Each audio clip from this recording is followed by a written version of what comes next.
আমাদের দেশ থেকে অনেক মানুষ দেশের বাইরে যায়, দুবাই, কাতার, আমিরাত আর এরকম আরো অন্যান্য দেশে, সৌদি আরব যায় এবং তারা হাড় ভাঙা পরিশ্রম করে আমাদের জন্য, আমাদের দেশের জন্য বৈদেশিক মুদ্রা পাঠায়, ডলার পাঠায়। এই ডলার দিয়ে বাংলাদেশের অর্থনীতি চলে। আমরা যদি আরো দক্ষ জনশক্তি বিদেশে দিতে পারি, সেই ব্যবস্থা যদি আমরা করতে পারি, তাদের ট্রেনিং এর ব্যবস্থা, তাহলে আশা করি এখন তারা যে কাজ করছে দেশের বাইরে, আরো দক্ষ শ্রমিক হিসেবে যদি তাদেরকে আমরা পাঠাই, তারা কিন্তু আরো বেশি আমাদেরকে টাকা পাঠাইতে পারবে, আরো বেশি সম্মানের সাথে বিদেশে চাকুরি করতে পারবে। আমাদের প্রবাসী ভাইরা, ওনারা কিন্তু আমাদের সবচেয়ে বড় শক্তি। আমাদের গ্রামগুলোতে এখন যে বড় বড় বিল্ডিং উঠছে, পাকা দালান, এটা কিন্তু আমার ওই ভাইদের কষ্টের টাকা। এই ভাইদের জন্য যদি আমরা একটা ট্রেনিং এর ব্যবস্থা করি বা তাদেরকে কোনো কাজে আমরা দক্ষ করি, ভাষাটা শিখাই। এই যে সৌদি আরব যায়, ভাষার একটা সমস্যা থাকে, ঠিক না? তারা কি বলে বুঝি না, আমরা কি বলি তারা বুঝে না। আমরা যদি এই ভাষা ট্রেনিংটা দেই, তাইলে কিন্তু দেখা যাবে ওই ছেলেটা একটা ভালো জায়গায় চাকরি করতে পারবে, একটা সম্মানজনক পেশা হবে। এইটা হইলেই কিন্তু সে আপনার আমার ঘরে আর একটু বেশি অর্থ পাঠাতে পারবে। আর একটা কথা, সাধারণত গ্রামের পরিবারগুলোতে একজন ব্যক্তি হাড় ভাঙা পরিশ্রম করে, বাকিরা হয়তো সেভাবে কিছু করে না বা করতে পারে না, বা তাদের সেই ট্রেনিংটা নাই। একটা সংসারে কেবল একজনের আয়ে যদি চলে, এক চাকা দিয়ে কি গাড়ি আগায়? না। চারটা চাকা হইলে দ্রুত যায়, আর দুইটা চাকা হইলে তাও যায়, কিন্তু এক চাকা দিয়ে কইলা কোনোখানে যাওয়া যায় না। আমরা যদি ইনশাআল্লাহ আপনাদের ভোটে যদি আমি নির্বাচিত হই, পরিবারের একজন উপার্জন যিনি করছেন তিনি করবেন নিশ্চয়ই, বাকিরাও যাতে তাকে সহযোগিতা করে, সেই জন্য যা যা ব্যবস্থা ইনশাআল্লাহ এলাকার মধ্যে থেকে আমরা করব। এই জায়গাগুলোর সাধারণ মানুষ যাতে সুযোগ সুবিধা পায়, সাধারণ দরিদ্র মানুষ যাতে সরকারি সেবা পেতে কোনো বাড়তি খরচ করতে না হয়, সেই চেষ্টা এবং সেটাকে কাজে পরিণত করা, এটাই হবে আমার লক্ষ্য। বিগত দিনে দল না করলে কোনো ভাতা পাওয়া যায় না।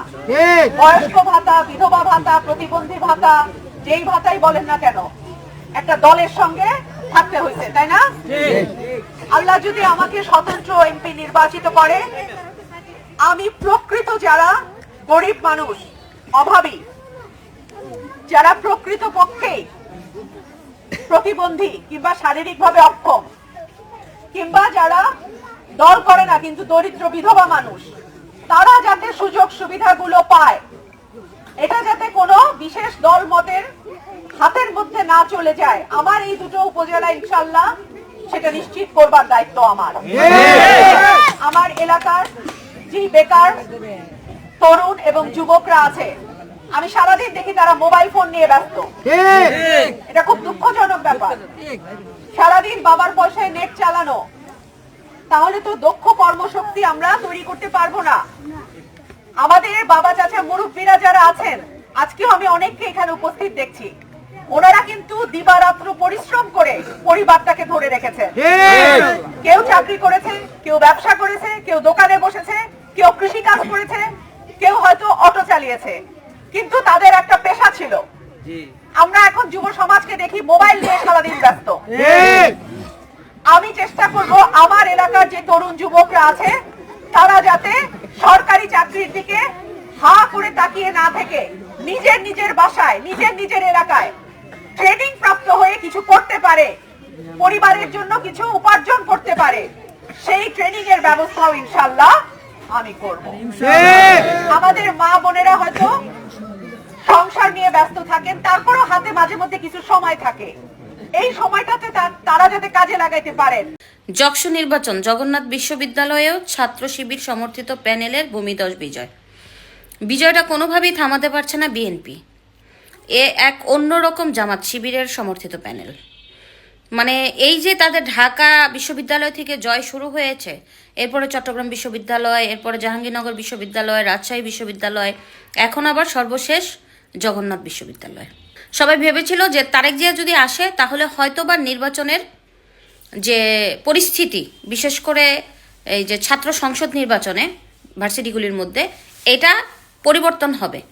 তারেক জিয়া আসার যে শক্তি, সেই শক্তিটাকে ছাত্রদল কাজে লাগাবে এবং যে ছাত্রদের মন জয় করে এবার মানে জগন্নাথ বিশ্ববিদ্যালয় তারা জয় অর্জন করবে। কিন্তু এটা একেবারেই ব্যর্থ পরাজিত হলো ছাত্র শিবিরের সমর্থিত প্যানেল ভূমিধস বিজয়। এক অন্যরকম বিজয়। আপনারা খেয়াল করে দেখবেন যে ভিপি প্রার্থী জিএস এজিএস যারা আছে অর্ধেকের মতো করে ভোট বেশি পাচ্ছে। এটা কিন্তু বাংলাদেশের ইতিহাসে কখনো হয় নাই যে এক লাগাতারে একটি দলের সমর্থিত প্যানেল এভাবে জয়ী হচ্ছে, যেখানে সবাই ধারণা করছে যে বিএনপি আগামীতে হবে, সরকার গঠন করবে। সেই বিএনপির ছাত্র দলের এত খারাপ পরিস্থিতি, এত খারাপ মানে পরাজয়, এত নাজেহাল অবস্থা, সেই বিএনপি কি আসলেই সরকার গঠন করতে পারবে কি না, সেটাও অনেকের মনে একটা সংশয় সন্দেহ দেখা দিয়েছে। তো বিএনপির এত পরাজয়ের কারণ কি? বিএনপি কেন ছাত্রদের মন অর্জন করতে পারছে না? কারণ বিএনপির যে একটা বদনাম পুরো ছড়িয়ে যাচ্ছে, এটা কি মানে বিএনপি করতে পারতেছে না, কোনো রকম এই বদনামটাকে ঠিক করতে পারতেছে না। এই যে চাঁদাবাজি, দখলদারিত্ব, এরপরে যে তাদের যে অভ্যন্তরীণ যে কোন্দল, মারামারি, যার কারণে কি ছাত্ররা ভয় পাচ্ছে কি না, সেটাও একটা বিষয়। এখন এই ছাত্র শিবিরের সমর্থিত প্যানেল যেভাবে জয় হচ্ছে, এই জয়টা যদি এই জাতীয় নির্বাচনে অব্যাহত থাকে, সেক্ষেত্রে বিএনপির স্বপ্নই থেকে যাবে আপনার সরকার গঠন করা নিয়ে। কারণ ছাত্রদের মন যদি জয় না করতে পারে, তাহলে মানুষের মন কিভাবে জয় করবে? যদিও বিএনপি মনে করছে যে ছাত্র সংসদের নির্বাচনের কোনো প্রভাব পড়বে না আপনার জাতীয় নির্বাচনে, তবে আমি মনে করি প্রভাব পড়বে, অবশ্যই প্রভাব পড়বে। কারণ প্রভাব আছে দেখেই ছাত্র শিবিরের ওরা জিতছে, আর এই প্রভাবও অবশ্যই পড়বে, নির্বাচনে পড়বে।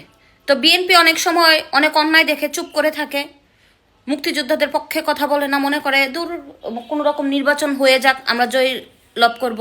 অনেক কিছু আছে যা বিএনপি দেখেও চোখ দুটো বন্ধ করে অন্যায়গুলি দেখতে থাকে, যার কারণে মানুষ মনে করে বিএনপি কেন চুপ।